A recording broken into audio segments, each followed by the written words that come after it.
Good morning, it's March 11th, and this is To My Liberal Friends. Well, Joe Biden made a slip of the tongue in the State of the Union and spoke the truth. Now he and his staff have once again tried to clean up things. During the State of the Union address, Biden took the bait from Marjorie Greene over the murder of Laken Riley. He engaged in a back and forth and referred to the subject as being an illegal immigrant. This sent the liberals and progressives in his party into a tizzy. After all, it was only earlier in the week when the White House started calling them newcomers. I shouldn't have used illegal. It's undocumented, Biden said in an interview with MSNBC. Democrats and immigration advocates have long rejected the word illegal, arguing that it's dehumanizing towards immigrants. There was swift pushback to Biden's use of the term, particularly since he ordered his immigration agencies in 2021 to no longer use illegal alien to describe undocumented immigrants. Now, quote, there was a lot of good in President Biden's speech tonight, but his rhetoric about immigrants was incendiary and wrong. And that's Representative Joaquin Castro from Texas. Ilhan Omar chimed in saying, quote, let me be clear, no human is illegal, end quote. But when asked by a reporter on Friday whether he regretted using the word illegal, Biden didn't express remorse. Biden said they're technically not supposed to be here. But by Saturday, having been reproached by the left wing of his party and being coached by his staff, Biden said he regrets using the term illegal in the State of the Union. Now, I'm going to be honest. This suspect entered the country illegally. I guess you can call him by some euphemism so as not to offend anyone, but he was also convicted of a crime in New York City, but he was immediately released. If anyone else is being honest, they know that under the Biden administration, the border has been viewed as wide open. For almost 3 years, Biden and his administration officials have repeatedly said the border was secure, asking us not to believe our own eyes when we saw thousands crossing each and every day. Many Democrats in his own party want the border to remain open and oppose any efforts to secure or close the border. Biden has gone back to the strategy of blaming the Republicans. He claims that Trump left him a mess with the border and he's tried to fix it. Now, he does not mention, or maybe doesn't remember, that he canceled the Remain in Mexico policy that had stemmed the flow. He does not mention that he has the power within the executive office to issue rules that would basically close the border. Now, here's some facts that Biden does not mention when talking about the immigration issue. Estimates are that about 6.5 million have crossed the border and turned themselves into the Border Patrol. This number excludes the getaways, and that number is upward of 1.5 million. And that brings a total of over 8 million people that have crossed the border illegally under the law.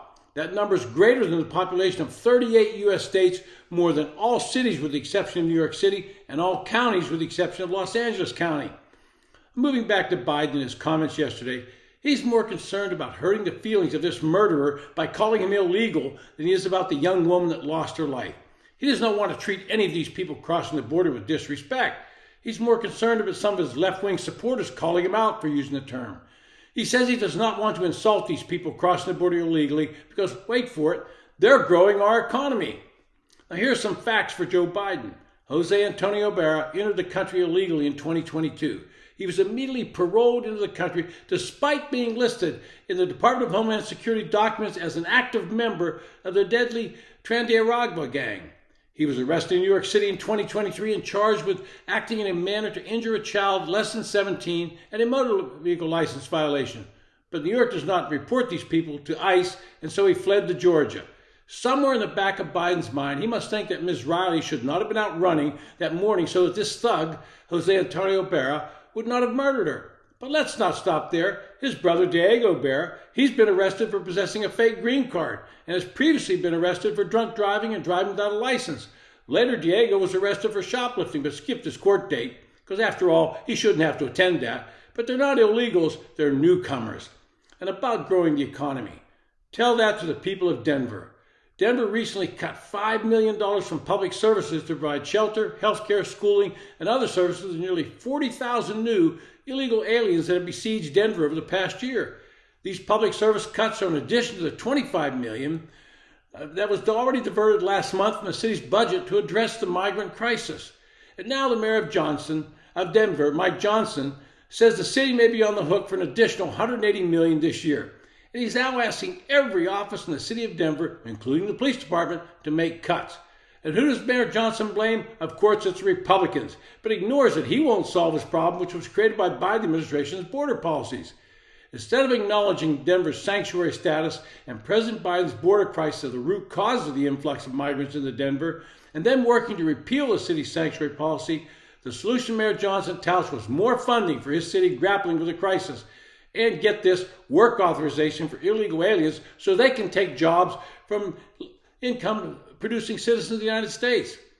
And I could repeat this scenario for cities like New York and Chicago, where these sanctuary city policies have collapsed. And these cities are now begging for more money, and the citizens are fed up with spending their tax dollars to support those crossing the border illegally.